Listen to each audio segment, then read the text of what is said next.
Welcome to Das academy. Das একাডেমিতে সবাইকে স্বাগত। আশা করি তোমরা সবাই ভালো আছো এবং সুস্থ আছো। আজকের থাম্বনেলটা মূলত এসএসসি জিডি যে ফিজিক্যালের জন্য যে লিস্ট বেরিয়েছে, সেই লিস্টে যাদের যাদের নাম আছে তাদের জন্যই কিন্তু কিছু গুরুত্বপূর্ণ বিষয় নিয়ে আজকে আমি আলোচনা করব। থাম্বনেল দেখলেই তোমরা মোটামুটি বুঝতে পারছো যে আমি কি কি বিষয় নিয়ে আজকে আলোচনা করতে চাইছি। দেখো, প্রথম যে পয়েন্টটা নিয়ে আমরা আলোচনা করব, সেই পয়েন্টটা কি সেটা একটু দেখি।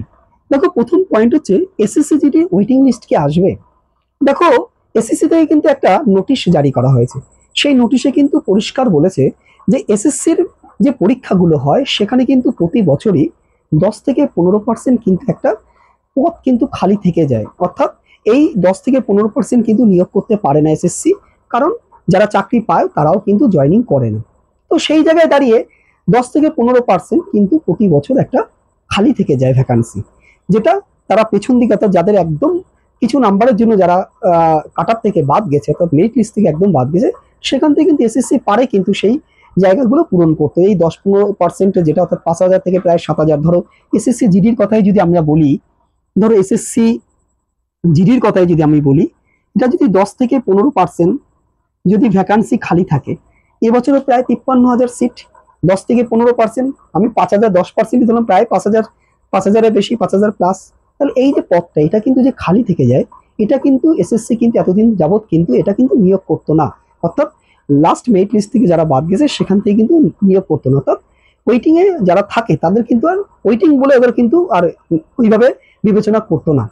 যে কজন পাস করেছে ওরা একটা লিস্ট বের করতো, সেখান থেকে যারা যারা জয়েন করেছে করেছে, যারা জয়েন করেনি, যে পদটা খালি রয়ে গেছে, সেটা কিন্তু পরে যে আবার ভ্যাকান্সিটা বেরোয় তার সাথে কিন্তু ওরা অ্যাড করে দেয়।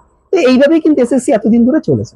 কিন্তু এসএসসি কিন্তু বোর্ড কিন্তু এইবার এই জিনিসগুলো নিয়ে একটু ভাবনা চিন্তা শুরু করেছে যে ওয়েটিং লিস্ট, অর্থাৎ ওয়েটিং লিস্ট তারা আনবে কিনা। অর্থাৎ যারা মেরিট লিস্ট থেকে কিছু নাম্বার 0.5, 1, 2 অনেকে আছে এরকম নাম্বারের জন্য বাদ চলে যাচ্ছে, সেখান থেকে এই যে তাদের যে এই যে 10% বা 15% যে পদ, যে পদটা ফাঁকা থেকে যাচ্ছে, সেখান থেকে সেটা পূরণ হবে করবে কিনা সেটা নিয়ে কিন্তু এসএসসি কিন্তু একটা ভাবনা চিন্তা শুরু করেছে। এবং যথারীতি ভারত সরকারের কাছে কিন্তু ভারত সরকার এটা ভারত সরকারের কাছেও কিন্তু এরা এরা এই নিয়ে কিন্তু আলোচনা করেছে। এইবার দেখার বিষয় হচ্ছে ভারত সরকার, অর্থাৎ ইন্ডিয়া গভর্নমেন্ট যদি এটাকে যদি অ্যাপ্রুভ করে, অর্থাৎ ইন্ডিয়ান গভর্নমেন্ট যদি এটা মেনে নেয়, তাহলে কিন্তু এসএসসি কিন্তু এবারই কিন্তু এই যে ওয়েটিং লিস্ট মানে যে এটা তৈরি করবে এবং সেখান থেকে কিন্তু নিয়োগ করবে। তো এই যাদের ওয়েটিং লিস্ট মানে যাদের একদম নাম্বার কম আছে, এবার তোমরা দেখতে পাচ্ছ যে ফিজিক্যালে যে কাট আপটা বেরিয়েছে, তোমরা যারা ভাবছো যে আমার তো নাম্বার কম আছে, আমি মাঠে পাস করলে বা মেডিকেলে পাস করলে আমার পরবর্তীকালে আমি মেরিট লিস্টে আসবো না, এরকম ভাবনা চিন্তা করার কিন্তু ভাই কোনো ব্যাপার নেই। হ্যাঁ, আমি বারবার করে বলছি, সমস্ত ছেলে মেয়েদের বলছি যে যাদের নাম্বার কম আছে তারাও, যাদের লিস্টে নাম আছে মানে তোমার একটা বিশাল বড় ব্যাপার। এইবার তুমি আগে ফার্স্ট দেখো রানটা পাস করতে পারো কিনা, অর্থাৎ মেডিকেলটা পাস করতে পারো কিনা, এইগুলো দেখো। অন্তত রান মেডিকেল পর্যন্ত তো যাও, তারপরে তুমি মেরিট লিস্ট নিয়ে কিন্তু ভাবনা চিন্তা করতে পারবে। এইবার যদি কম নাম্বার থাকে, যেহেতু এসএসসি ভাবনা চিন্তাটা শুরু করেছে, সেটা যদি এবছর থেকেই যদি শুরু হয়ে যায়, তাহলে যারা একদম কম নাম্বার আছে, অর্থাৎ মেরিট লিস্ট থেকে ভাবছো বাদ চলে যেতে পারো 1-2 নাম্বারের জন্য, 5 নাম্বারের জন্য, তারা কিন্তু এইসব চিন্তা তোমরা করো না। আগে ফার্স্ট তোমার রান, তারপরে মেডিকেল, এগুলো পাস করো, তারপরে কিন্তু এগুলো ভাবনা চিন্তা শুরু করবে। এসএসসি যদি ওয়েটিং লিস্ট থেকে যদি ওয়েটিং লিস্ট সত্যি যদি এসএসসি জিডিতে এবার যদি ওয়েটিং লিস্ট সত্যি আনা হয়, তাহলে তারা বিশাল খুশিরই খবর। অর্থাৎ যারা একটু ভাবছো নাম্বার কম আছে, তো সেই জায়গায় দাঁড়িয়ে তোমার ফার্স্ট কাজ হচ্ছে রান আর মেডিকেলটা পাস করা। দ্বিতীয় যেটা হচ্ছে এসএসসি জিডি ফিজিক্যাল ডেট। দেখো, এসএসসি জিডি যে তোমার লিস্টটা বেরিয়েছে, যে ফিজিক্যালের যে জন্য যে লিস্টটা বেরিয়েছে, সেখানে কিন্তু পিএটি এবং পিএসটি উল্লেখ করা আছে। অর্থাৎ আমরা এটা থেকে কিন্তু একটা জিনিস বুঝতে পারছি যে এসএসসি জিডি কিন্তু এবারও পিএটি এবং পিএসটি, আমি 4 নম্বর পয়েন্টে করেছি 2 এর পরে। দেখো, পিএটি এবং পিএসটি কিন্তু একসাথেই আসতে চলেছে, অর্থাৎ পিএটি এবং পিএসটি, অর্থাৎ রান মেডিকেল কিন্তু একসাথেই করবে। তো সেই জায়গায় রান মেডিকেল যদি একসাথে করে, তাহলে রান কবে থেকে শুরু হবে। দেখো, মোটামুটি এটা জুন মাস, জুলাই মাস, আমরা জানি এটা বর্ষাকাল, তো জুন জুলাইতে কিছু হচ্ছে না, এটা মোটামুটি তুমি ধরে নিতে পারো। জুলাই মাসের লাস্টের দিকে একটা মোটামুটি চান্স ছিল, কিন্তু এখন আমরা যা দেখছি তাতে যা বোঝা যাচ্ছে, যে মোটামুটি যে খবর পাচ্ছি, তাতে কিন্তু পরিষ্কার একটা জিনিস বুঝতে পারছি, রান আর মেডিকেল কিন্তু একসাথে হবে। আর সেটা যদি হয়, তাহলে সেটা আগস্টের শেষের দিকে এবং সেপ্টেম্বরের প্রথম দিকে কিন্তু শুরু হতে চলেছে তোমাদের পিএটি এবং পিএসটি। একদম পরিষ্কার বলছি, আগস্টের শেষ এবং অথবা সেপ্টেম্বরের প্রথম দিকে একদম ফার্স্ট উইকের দিয়ে কিন্তু তোমাদের পিএটি পিএসটি শুরু হতে চলেছে। অর্থাৎ পিএটি পিএসটি একসাথে হবে, কারণ আগের বারও কিন্তু পিএটি পিএসটি এসএসসি খুব সুন্দরভাবে কিন্তু পিএটি এবং পিএসটি একসাথেই কিন্তু কমপ্লিট করেছে। তো সেই জায়গায় দাঁড়িয়ে কিন্তু এসএসসি এবারও কিন্তু পিএটি এবং পিএসটি কিন্তু একসাথে করবে, এবং সেটা আমি বারবার করে বলছি আগস্টের লাস্ট অথবা মাঝখান থেকে শুরু হতে পারে, বা যদি খুব দেরি হয়, এর থেকে যদি বেশি দেরি হয়, তাহলে কিন্তু সেপ্টেম্বরের ফার্স্ট উইকে মোটামুটি শুরু হয়ে যাবে তোমাদের রান। তো সেই কারণেই রানটা ভালো করে তোলো। রানটা কিন্তু যথেষ্ট টাফ, বিশেষ করে ছেলেদের ক্ষেত্রে বলছি। আর মেয়েদের কাছেও, মেয়েদের জন্য যেটুকু রান, ওইটা কিন্তু মেয়েদের ক্ষেত্রেও কিন্তু অনেকটাই বড় ব্যাপার। তো সেই জায়গায় দাঁড়িয়ে রানটা কিন্তু তোমাকে ঠিকঠাক করতে হবে। সেটা এখন তোমাদের শুধু লক্ষ্য রাখতে হবে রানটা ভালো করে করতে হবে। মেডিকেলে মোটামুটি তোমার কিন্তু ফিট হতে হবে, সেটাও লক্ষ্য রাখতে হবে। নেক্সট হচ্ছে আমি যেটা নিয়ে আজকে আলোচনা একটা করব, এসএসসিজিডির প্রয়োজনীয় ডকুমেন্ট। দেখো, এসএসসিজিডি তুমি যখন রানে যাবে, রান এবং মেডিকেল যদি একসাথে হয়, তাহলে তোমার কিছু কাগজপত্র ভেরিফিকেশন করবে।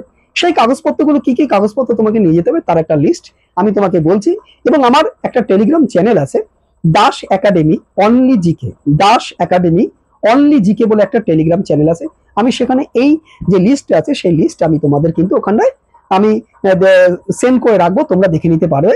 দাস একাডেমি অনলি জিকে, ওখানে জয়েন হয়ে তোমরা কিন্তু ওখান থেকে মোটামুটি জিকেটাও পাবে, প্লাস সাথে কিন্তু তুমি এই লিস্টটা কিন্তু তুমি ওখানে পেয়ে যাবে।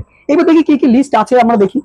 প্রথমেই দেখো, এসএসসিজিডি ডকুমেন্ট ভেরিফিকেশনের সময় কি কি লাগে। ফার্স্ট দেখো, মাধ্যমিকের মার্কশিট ও সার্টিফিকেট, মাধ্যমিকের মার্কশিট ও সার্টিফিকেট কিন্তু লাগবে।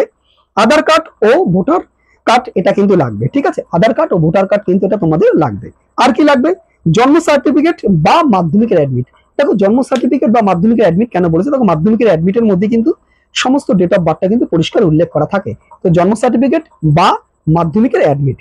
আর কি আছে দেখো, ডোমিসিয়াল সার্টিফিকেট। দেখো, এই ডোমিসিয়াল সার্টিফিকেট কিন্তু করার জন্য কি কি প্রয়োজনীয় কাগজপত্র লাগে সেটাও আমি আমার টেলিগ্রাম চ্যানেলে তোমাদের ওই লিস্টটা দিয়ে দেবো, তোমরা ওখান থেকে দেখে নিতে পারবে। আর ডোমিসিয়ালটা কিন্তু মোটামুটি তোমরা এখন থেকেই শুরু করে দাও, যারা ফিজিক্যালের ওই লিস্টে নাম আছে যাদের, তারা কিন্তু এখনই ডোমিসিয়াল সার্টিফিকেটের জন্য তোমরা অ্যাপ্লিকেশন শুরু করে দাও। কারণ তোমরা জানো ডোমিসিয়ালের জন্য প্রথমে অনলাইন অ্যাপ্লিকেশন করতে হয়। অর্থাৎ তার আগে কিন্তু তুমি যদি পঞ্চায়েত এরিয়া হও তাহলে তোমার পঞ্চায়েত থেকে, তুমি যদি পৌরসভা এরিয়া হও তাহলে পৌরসভা থেকে তোমাকে ইনকাম সার্টিফিকেট, রেসিডেন্সিয়াল সার্টিফিকেট নিয়ে তোমাকে জমির দলিল এইসবগুলো নিয়ে কিন্তু তোমাকে অনলাইনে প্রথমে অ্যাপ্লিকেশন করতে হবে। আধার কার্ড লাগবে, সেখানে ভোটার কার্ড লাগবে, এবং তারপরে সেইগুলো নিয়ে, সেই কাগজপত্র নিয়ে কিন্তু তোমাকে বিডিও অফিসে যেতে হবে। বিডিও অফিস থেকে কিন্তু তোমাকে তারপরে থানায় পাঠানো হবে। থানায় থেকে তোমাকে সমস্ত ভেরিফিকেশন করে সেই সমস্ত কাগজপত্র নিয়ে পাঠানোর পরে তোমাকে আবার লাস্ট এসডিও অফিসে কিন্তু যেতে হবে। তো অনেকগুলো প্রসেসিং আছে এর মধ্যে এই ডোমিসিয়াল সার্টিফিকেটটা তুলতে গেলে পরে। তো সেই জায়গায় দাঁড়িয়ে তোমাকে কিন্তু এখন থেকেই ডোমিসিয়াল সার্টিফিকেটের জন্য কাগজপত্র নিয়ে কিন্তু ডোমিসিয়াল সার্টিফিকেটের জন্য ছোটাছুটি করতে হবে। আর কি আছে, কাস্ট সার্টিফিকেটের একদম অরিজিনাল, সেটা সেন্ট্রালাইজড হতে হবে। কিন্তু কাস্ট সার্টিফিকেটের অরিজিনালটা নিয়ে যেতে হবে, যেটা সেন্ট্রালাইজড করতে হবে তোমাদের। কয়েক কপি অবশ্যই ছবি নিয়ে যাবে। তার সাথে একটা বলি, তোমাদের কিন্তু কালো এবং নীল কালারের কিন্তু পেন কিন্তু তোমরা অবশ্যই রাখবে। কালো এবং নীল কালারের কিন্তু একটা পেন রাখবে, কারণ কখন কালো কালারের পেন দিয়ে সই করতে হতে পারে, বা কোনোটা জায়গায় নীল কালারের পেন দিয়েও কিন্তু সই করতে হতে পারে। তো সেই জায়গায় দাঁড়িয়ে কালো এবং নীল কালারে কিন্তু তোমাদের কিন্তু দুটো কিন্তু পেন তোমাদের রাখতে হবে। আর বলছি, ফর্ম ফিল আপের সময় যদি তুমি এইচএস বা গ্রাজুয়েশন, মাধ্যমিক পাস দিয়ে তো সবাই অ্যাপ্লিকেশন করেছে, কিন্তু যদি কেউ যদি মনে করে যে আমি এইচএস দিয়েছিলাম বা গ্রাজুয়েশন দিয়েছিলাম, তাহলে কিন্তু তার কিন্তু মার্কশিট অথবা সার্টিফিকেট কিন্তু তোমাদের কিন্তু নিয়ে যেতে হবে। মোটামুটি এই ছিল টোটাল ভেরিফিকেশনের জন্য যে কাগজপত্র সেগুলো। তাহলে তোমাদের ফার্স্ট কাজ হবে ডোমিসিয়ালের জন্য কিন্তু আগে প্রথম স্টেপ হচ্ছে ডোমিসিয়াল সার্টিফিকেটটা তোলা। আর এগুলো সমস্ত কিছু জেরক্স করে রাখো, অরিজিনালগুলো রাখো। অরিজিনালগুলো তো রাখতেই হবে, যখন তোমাদের রান এবং মেডিকেল তো একসাথে হবে আশা করছি। মানে আবার বলছি, কিন্তু রান মেডিকেল কিন্তু একসাথে হওয়ার চান্স কিন্তু অনেকটাই আছে। এবং সেই জায়গা থেকে দাঁড়িয়ে তোমাকে এখন থেকেই কিন্তু এই সমস্ত কাগজপত্রগুলো কিন্তু রেডি করে রাখতে হবে, বিশেষ করে ডোমিসিয়ালটার জন্য। আর বাকি কাগজগুলো তো তোমাদের মোটামুটি সবারই কাছে থাকে, তো সেগুলো এক এক কপি, দু কপি করে জেরক্স করে সেট করে রাখো। তো এই মোটামুটি আজকে যা ইনফরমেশন ছিল আমি মোটামুটি তোমাদের কাছে নিয়ে এসেছি। আগামী দিনে যদি আবার কোনো ইনফরমেশন থাকে তো আমি নেক্সট ভিডিওতে তোমাদের কাছে আবার নিয়ে আসবো।